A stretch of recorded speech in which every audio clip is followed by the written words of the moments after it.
মমতা বন্দ্যোপাধ্যায় তাঁবু লাগিয়ে ধর্মতলায় বসে রয়েছে। হায় রে তৃণমূল পার্টি, চোর পুলিশ একদম জেগে বসে আছে, তৃণমূল চুরি করবে। এই রাজ্যে ঘোড়াকেও হয়ে যেতে হয় গাধা। পশ্চিমবঙ্গে যে মানুষের চোখ দিয়ে জল পড়ছে তারা থানায় এলে ঘোরাও, উল্টে তাদেরই ফাঁসিয়ে জেলে পুরে দাও, নাহলে তোমার ট্রান্সফার হয়ে যাবে। এটাই মমতা বন্দ্যোপাধ্যায়, এটাই মমতা বন্দ্যোপাধ্যায়ের পাল্লায় পড়া পুলিশ। তাই রানী আছেন টেনশনে, চোরেদের রানী আছেন টেনশনে, কখন কি হয় কে জানে। ভেজাল দিয়ে আর চলে না, তাল কেটে যায় সব গানে, রানী আছেন টেনশনে। পশ্চিমবঙ্গে তৃণমূল যে আবহাওয়া তৈরি করেছে, পুলিশ এবং ক্রিমিনালদের এক টেবিলে ভাত খাইয়ে পান্তা খাইয়ে যায় তবে সহচরী, হাতে হাতে ধরাধরি, তোরা দিবি পাহারা আর আমরা করব চুরি। তাই তো চোর পুলিশ একদম জেগে বসে আছে, তৃণমূল চুরি করবে। যে পুলিশ রয়েছে, পুলিশ চায় মানুষকে রক্ষা করতে, পুলিশ চায় তার দায়িত্ব পালন করতে, পুলিশ চায় প্রত্যেকটা মধ্যবিত্ত মানুষ, প্রত্যেকটা গরিব মানুষ তার যাতে লুট না হয় দেখতে। কিন্তু পুলিশের চাকরি মমতা বন্দ্যোপাধ্যায়ের আঁচলে বাঁধা। তাই এই রাজ্যে ঘোড়াকেও হয়ে যেতে হয় গাধা। তো সেই রাজ্যে আমরা রয়েছি। আমাদের বহু মানুষ রয়েছেন যারা প্রতিবাদ করতে চান, যারা বহু মানুষ রয়েছেন তৃণমূলের অন্যায়, যে গরিব মানুষের জীবনকে নষ্ট করেছে, তিনি চাষি হোক, তিনি কৃষক হোক, তিনি ছোট ব্যবসায়ী হোক, তিনি চাকুরিজীবী হোক, তাদের প্রত্যেকের জীবন যে তৃণমূল নষ্ট করেছে তাদেরকে তাড়াতে চায় পশ্চিমবঙ্গের মানুষ। আমরা আমাদের বাড়ির যে বাচ্চারা, সেই বাচ্চাদের বড় করছি কি জন্য? এই কাকের বাসায় কোকিলের ডিম পাড়ার গল্প আমরা সবাই জানি, যে ডিম ফুটে বড় হলে উড়ে চলে যায়। আমাদের রাজ্যে কাজ নেই, আমাদের রাজ্যে বাচ্চাগুলোকে যে পড়াবো সেই স্কুলগুলো নেই, ৮,০০০ স্কুল বন্ধ, ভুয়ো শিক্ষক দিয়ে তাদের থেকে টাকা নিয়ে সর্বনাশ করে দিয়েছে। তাহলে পড়াবো কোথায়, কোন স্কুলে পড়াবো? আর যখন তারপর আস্তে আস্তে বড় হবে, হয় তাকে বেকার হতে হবে, তাদের চাকরি তৃণমূল চুরি করবে, নয় তাকে ১,৫০০ টাকার জন্য ভাতায় দাঁড়াতে হবে, আর নয় তাকে পরিবারের বাপ মায়ের মুখে দুটো খাবার তুলে দেওয়ার জন্য তাদের অন্য রাজ্যে চলে যেতে হবে। মা ছেলের সঙ্গে রাত্রিবেলা ফোনে কথা বলে বলবে, খোকা ঝাল খাস না, কতদিন তোর মুখ দেখিনি, দুর্গাপুজোর সময় এবার আসতে পারবি খোকা। এই জায়গায় নিয়ে গেছে পশ্চিমবঙ্গের রাজ্যকে। থানাগুলো পরিষ্কার তৃণমূলের ডেরা বানিয়ে দিয়েছে, পুলিশকে বলে দিয়েছে যারা চুরি করছে তাদের স্যালুট করো, যারা চুরি করছে মানুষকে মারছে তাদের জামাই আদরে আপ্যায়ন করো, আর যাদের চুরি হচ্ছে, যাদের ক্ষতি হয়ে যাচ্ছে, পশ্চিমবঙ্গে যে মানুষের চোখ দিয়ে জল পড়ছে তারা থানায় এলে ঘোরাও, উল্টে তাদেরই ফাঁসিয়ে জেলে পুরে দাও, নাহলে তোমার ট্রান্সফার হয়ে যাবে। এটাই মমতা বন্দ্যোপাধ্যায়, এটাই মমতা বন্দ্যোপাধ্যায়ের পাল্লায় পড়া পুলিশ। আমরা পুলিশের বিরুদ্ধে নই, কিন্তু পুলিশ যে আচরণ করছে, সংবিধানে যে আচরণ লেখা আছে পুলিশকে করতে, তার বিরুদ্ধাচরণ করছে কেন পুলিশ? পুলিশও চাইছে নিষ্কৃতি পেতে, ঠিক আপনার মতোই। পরিবর্তন জালসা চলছে, রাস্তায় মানুষের ঢল নেমেছে, মায়েরা, বোনেরা, দিদিরা তৃণমূলের ভয় কাটিয়ে তারা আশীর্বাদ করছেন, হাত নাড়ছেন, ফুল ছুঁড়ছেন। কিসের জন্য? পাপ মুক্তির জন্য। তারা কংগ্রেসকে দেখে নিয়েছেন এই রাজ্য শাসন করতে, তারা সিপিএম কে দেখে নিয়েছেন এই রাজ্য শাসন করতে, তারা তৃণমূলকেও দেখে নিয়েছেন এই রাজ্য শাসন করতে। তারপর তারা বলছেন আর নয়, আমরা এই রাজ্যে বদল চাই, এই রাজ্যে বিজেপির সরকার চাই, আমরা পশ্চিম বাংলাদেশ বানাতে দেব না, আমরা শান্তিতে থাকতে চাই। সেই জন্য টেনশনে পড়ে গেছেন রানী।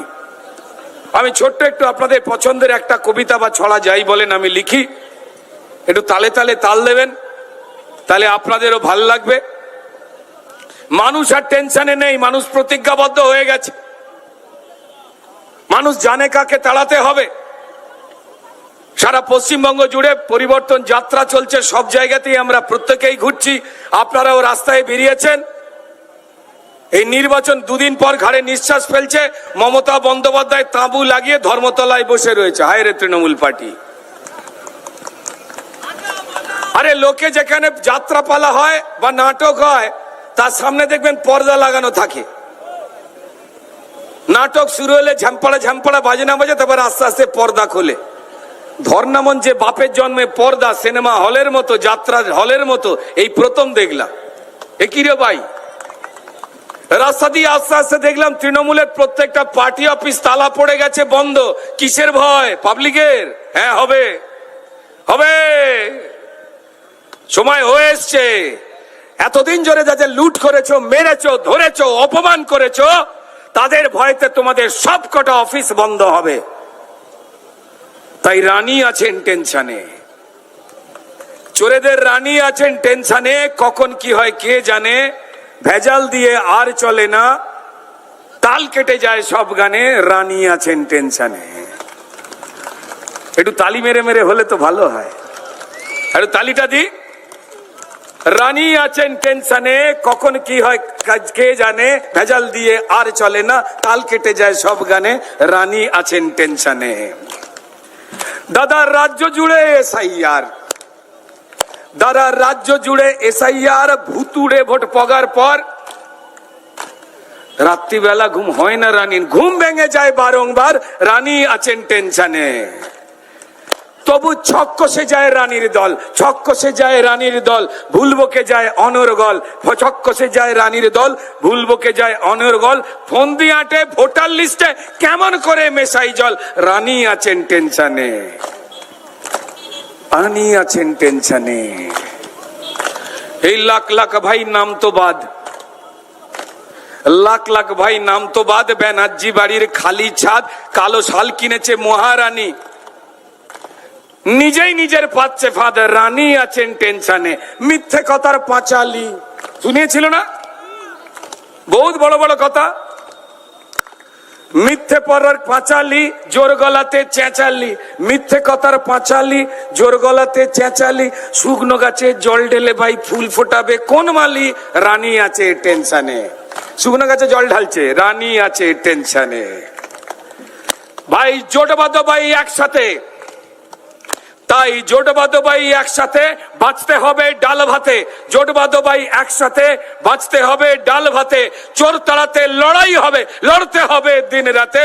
রানী আছেন টেনশনে। দাদা রানী আছেন টেনশনে, টান পড়েছে পেনশনে। রানী আছে টেনশনে, টান পড়েছে পেনশনে। বাক্স প্যাঁটরা গোছাও রানী, কোথায় যাবে কে জানে। রানী আছে টেনশনে। দাদা রানী আছে টেনশনে, দাদা রানী হেভি টেনশনে। তবে কবে হবে বিসর্জন? এই জনতা সব জানে, এই জনতা সব জানে, এই জনতা সব জানে। রানী আছেন টেনশনে, কখন কি হয় কে জানে। ভেজাল দিয়ে আর চলে না, রানী যাবেই বিসর্জনে, যাবেই বিসর্জনে। রানী আছেন টেনশনে। বাস।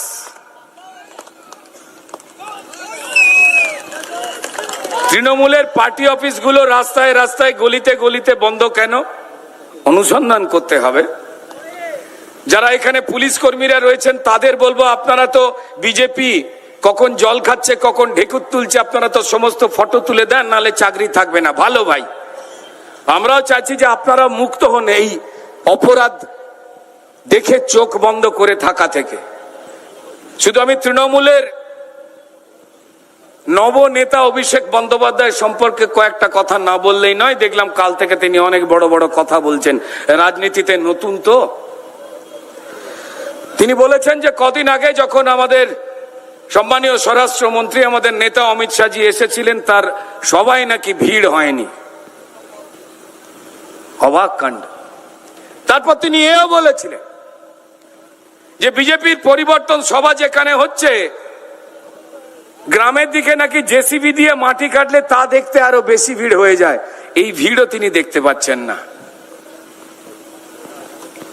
আমি অভিষেক বন্দ্যোপাধ্যায়কে বলবো, আপনি বিরোধী রাজনীতি করতে পারেন, কিন্তু বেশ কিছুদিন আগে কোন একটি সমস্যায় আপনার চোখ আঘাতপ্রাপ্ত হয় এবং আপনাকে চিকিৎসার জন্য বারবার বাইরে যেতে হয়। আমি জানি যে পরিষ্কার আপনি আপনার পিসির দেওয়া স্বাস্থ্যসাথী কার্ডে চোখের চিকিৎসা করাচ্ছেন না, জানি না। চোখ কি প্রবলেম হয়ে যাবে বলে পুরো এমনকি আপনি আপনার নিজের পিসিকে অত্যন্ত দায়িত্ব নিয়ে অপমান করবার জন্য সেবাশ্রয় বলে আর একটা নতুন দোকান খুলেছেন, সেখানেও আপনি আপনার চোখ দেখাচ্ছেন না। চোখের সমস্যা খুব বড় সমস্যা অভিষেক বাবু। ভারতীয় জনতা পার্টির কার্যকর্তারা আপনাদের সঙ্গে আপনাদের যা চুরি জচ্চিরি অন্যায় তা নিয়ে বিরোধিতা করেই যাবে, কিন্তু মানবিকতার জায়গায় দাঁড়িয়ে আমরা চাই আপনার চোখ সেরে যাক। তাহলে আপনি দেখতে পাবেন যে অমিত শাহজির সবাই কত লোক হয়েছিল, সেই লোক আপনার বারাসাতের সভাতে হয়নি। অমিত শাহজির সভাতে যা লোক হয়েছিল আপনার পিসির সিঙ্গুরের সভাতে হয়নি। স্কুলের বাচ্চা ছেলেকে তুলে নিয়ে এসে ভিড় করাতে হয়েছিল। আপনার চোখ ঠিক হয়ে যাক, তবে আপনি দেখতে পাবেন যে পশ্চিমবঙ্গে এসআইআর হওয়ার সময় যে বাংলাদেশি আর রোহিঙ্গাদের আপনি দেখতে পাচ্ছিলেন না, স্বরূপনগর দিয়ে হাকিমপুর দিয়ে লাখে লাখে বাংলাদেশ পালাচ্ছিল, আর আপনি বলছেন কই বাংলাদেশি, কই রোহিঙ্গা। এগুলো সব সেরে যাবে। আমার মনে হয় আমাদের পক্ষ থেকে আপনার চোখ সেরে যাক, ঈশ্বরের কাছে সেই শুভ কামনা করছি। জানি না চোখ সেরে গেলে হঠাৎ করে আপনি আপনার পিসিকে এই বিরোধী নেত্রী বলে দাবি করবেন কিনা। ধন্যবাদ। ভারত মাতা কি জয়।